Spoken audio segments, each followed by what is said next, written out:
Il virus del Nilo contagia il Veneto, cui va purtroppo il record dei morti causati dalla puntura di zanzara. L'ultima vittima, la quinta su un totale di 9 a livello nazionale, è un uomo residente all'Arcella di 91 anni e già affetto da gravi patologie pregresse. Il bollettino diramato dalla regione conferma 105 casi di infezione da virus di West Nile, trasmesso dalla zanzara Culex pipiens.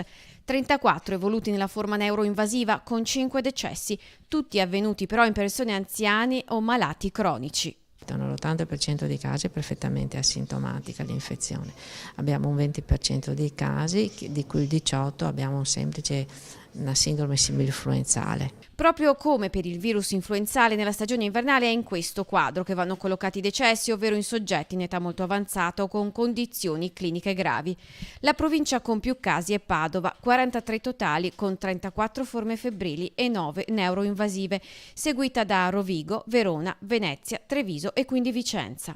In questo momento storico chi ha questo tipo di stomatologia, che in altri contesti, in altre estate veniva sottovalutata con il classico colpo di freddo e basta, adesso si va a pensare anche a questa possibilità ed è corretto che sia questo. L'aumento dei contagi è notevole, erano 84 casi il 14 agosto, si è passati a 105 una settimana dopo, con un incremento del 25% in appena 7 giorni.